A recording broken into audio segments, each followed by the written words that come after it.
Hello दोस्तों, जय हिंद, वंदे मातरम। दोस्तों, आज हम बात करेंगे बांग्लादेश की। दोस्तों, बांग्लादेश के जो लॉ एडवाइजर है पार्लियामेंट्री अफेयर्स के, वो उसका नाम है आसिफ नजरुल।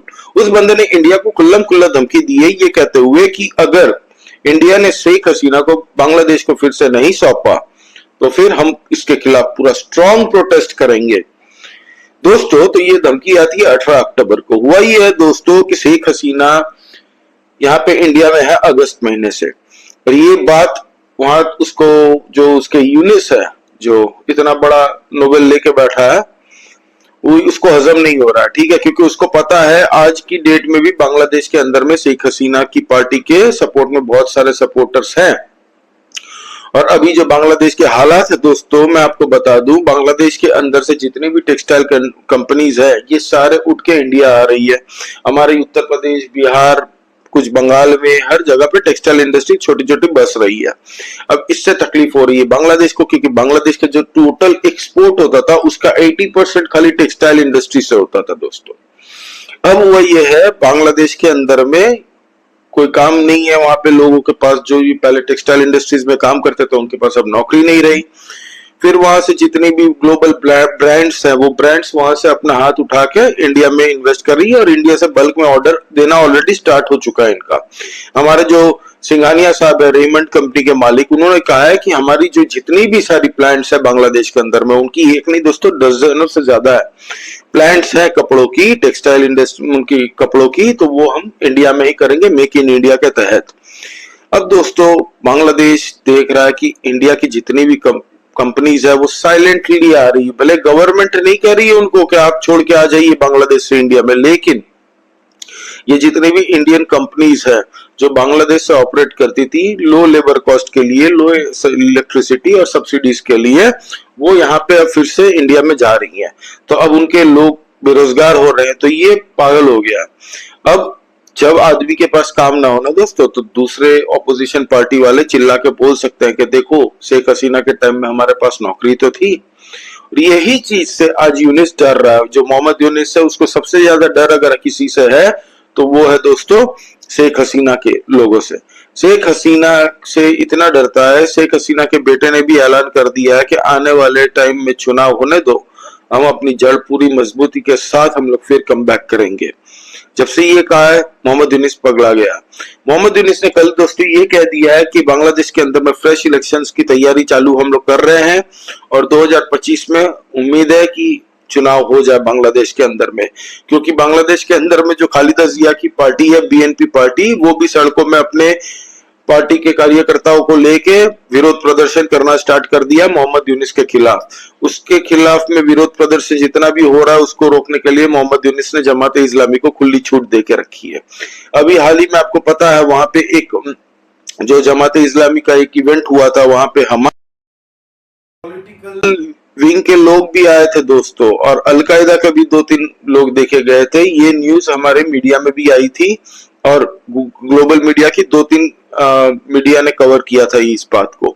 तो बांग्लादेश के अंदर में ये आईएसआई फंडेड अलकायदा के लोग, हमास के कुछ पॉलिटिशियन क्या करने गए थे भाई जमात इस्लामी के इवेंट में, ये हमारी इंटेलिजेंस देख रही है। कल दोस्तों बांग्लादेश और इंडिया बॉर्डर में एक बंदा ड्रोन के साथ पकड़ा गया है, जो इंडिया में ड्रोन लेके घुसने की कोशिश कर रहा था, और बाद में उसने कहा कि नहीं, ये तो मेरे पर्सनल यूज के लिए, लेकिन हमारी बीएसएफ ने वो सीज करके कस्टम्स में डाल दिया।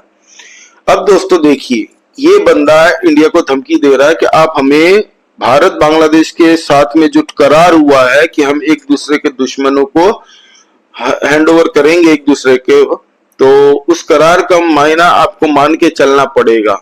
शेख हसीना को उसी करार के तहत आपको हमें सौंपना पड़ेगा। क्योंकि बांग्लादेश की कोर्ट में से दोस्तों ये नोटिफिकेशन जारी हो गया है कि जब ये हिंसा हुई थी बांग्लादेश में, जब रिजिम चेंज के लिए प्रोटेस्ट चालू हुए थे, उस दरमियान में जितने भी क्राइम हुए हैं, शेख हसीना और 45 लोगों की और एक लिस्ट कोर्ट ने दी है, बांग्लादेश कोर्ट ने, और कहा है कि इन्हें तुरंत से तुरंत गिरफ्तार किया जाए, जिसके लिए ये 18 अक्टूबर को भौंका। और ये दोस्तों, ये भिखमंगे भूल गए हैं कि इनके मुल्क का कोई अस्तित्व ही नहीं है, इनका मुल्क ही ना होता पहले तो। ये जो आज बांग्लादेश है ये इंडिया ने बनाया, और ये कुत्ते हमारे खिलाफ ही भौंक रहे हैं। वो बोलते हैं ना, इनका खून ही वैसा है दोस्तों। ये दोगले ही रहेंगे, ये बांग्लादेशी इनकी जो ब्रीड है ये ऐसे ही रहेंगे। पाकिस्तान और इंडिया के बीच में जब भी मैच होता है ना, ये लोग पाकिस्तान को बाप बना लेते हैं, और इंडिया बांग्लादेश का जब मैच होता है तो पाकिस्तानी टीम इनको बांग्लादेश का बाप बना लेती है। तो यही होता है इन दोनों के बीच में। आखिर वाल इनको भूल गए दोनों कि इनके दादा तो इंडिया है, ये इनको भूल गए ये लोग। एनीवे, अब दोस्तों इंडिया को कहा जा रहा है कि तुम हमें शेख हसीना की एक्स्ट्राडिट कर दो, शेख हसीना को हमें सौंप दो, नहीं तो हम पूरे बांग्लादेश के अंदर में स्ट्रांग प्रोटेस्ट करेंगे और इस मुद्दे को हम यूनाइटेड नेशन तक ले जाएंगे। हमारी एमईए ने कंफर्म किया है, उसके बाद में मीडिया गई थी हमारी एमईए जो मिनिस्ट्री ऑफ एक्सटर्नल अफेयर्स है उनसे बात करने, और उनसे सवाल पूछा था कि आपका इस बारे में क्या कहना। तो उन्होंने कहा शेख हसीना हमारे इंडिया में है, लेकिन एक्स्ट्राडिशन के बारे में उन्होंने कोई कमेंट पास नहीं किया। तो ये भूखे नंगे लोग, इनके पास बिजली के लिए पैसे नहीं है, पूरे बांग्लादेश में अभी लोड शेडिंग हो जा रही है और ये हमें आग दिखा रहे हैं। इंडिया का कितना पैसा है पता है इनके पास? कम से कम कुछ नहीं तो इलेक्ट्रिसिटी का अभी तक $1 बिलियन नहीं चुका है, जो बाकी का 2.25 है ना बिलियन, वो थोड़ा थोड़ा करके चुका रही है हमारी गवर्नमेंट को, क्योंकि वो नहीं चुकाएगी तो इलेक्ट्रिसिटी सब बंद कर देंगे भाई, पूरा बांग्लादेशी अंधेरे में चला जाएगा। आप सोचिए जिस मुल्क में अगर इलेक्ट्रिसिटी ना हो वहां पे फैक्ट्रीज कैसे बसेंगी, टेक्सटाइल इंडस्ट्रीज के पास इलेक्ट्रिसिटी नहीं रहेगी, लोगों के पास इलेक्ट्रिसिटी नहीं, क्या करेंगे वो लोग? तो वहां पे सब बेरोजगार अभी हो चुके हैं, सब एक दूसरे को काटने के लिए दौड़ रहे हैं। जो पार्टी 500 रुपया दे रही है प्रोटेस्ट करने के लिए, सारा दिन वहां पे चले जा रही है, लोग प्रोटेस्ट कर रहे हैं, एंटी इंडिया स्लोगन्स फैला रहे हैं। इस दुर्गा पूजा में हिंदुओं के ऊपर में कितना प्रताड़ित किया गया हिंदुओं को बांग्लादेश के अंदर में, इसके खिलाफ यूनाइटेड नेशन ने एक आवाज नहीं उठाई। लेकिन गाजा में जो मारे जा रहे हैं, जो आतंकवादियों को संरक्षण दे रहे हैं हमास के आतंकवादियों को, उनके लिए गाजा यूनाइटेड नेशन को दर्द हो रहा है। इसराइल सही से ठोक रहा है इनको, यूनाइटेड नेशन को भी। और मैं बताता हूँ इंडिया भी अब स्ट्रांगली इसको टेक केयर करना चाहिए। ये कहां से भिखारी 2 टके के लोग बांग्लादेशी ये हमें आग दिखा रहे हैं। अबे तुम्हारा बाप कनाडा हमसे ना लिख पाए यार, तुम कहां से आग दिखा रहे हो? तो इनका तो खैर इलाज होने वाला है, क्योंकि सुप्रीम कोर्ट ऑफ आसाम ने भी कह दिया भाई कि आसाम के अंदर में जितने भी बांग्लादेशी घुसे हैं 1971 के बाद में वो सब इलीगल है। हेमंत बिस्व शर्मा वहां पे है, इसलिए आई एम सो कॉन्फिडेंट कि अब बांग्लादेशियों को वहां से गुद्दी पकड़ के बॉर्डर के पार फेंक दिया जाएगा। और हमारी होम मिनिस्ट्री से एक रिक्वेस्ट है, सर प्लीज जो बांग्लादेश के साथ हमने करार किया था कि बॉर्डर पे कोई फायरिंग नहीं होगी, ये करार को आप तोड़ दीजिए। बॉर्डर के अंदर में जितने भी इलीगल बांग्लादेशी इंडिया के अंदर में घुसते हुए पाए गए उनको ठोक दीजिए। मैं गारंटी के साथ कह देता हूं 90% इंडिया के अंदर में जो इलीगली इन्फिल्ट्रेट करने की कोशिश करते हैं ये बांग्लादेशी, 90% कम हो जाएगा। जिस दिन हमारे बीएसएफ को आपने खुला हैंड दे दिया और देखो और ठोको, बांग्लादेशी को जब भी घुसने की कोशिश करे ठोक दो। ऐसा अगर हमारी होम मिनिस्ट्री ने बोल दिया हमारे सेना को, बीएसएफ को, तो 90% तक इन्फिल्ट्रेशन इंडिया में कम हो जाएगा। कल कर्नाटका के अंदर भी 12 बांग्लादेशियों को पकड़ा गया दोस्तों।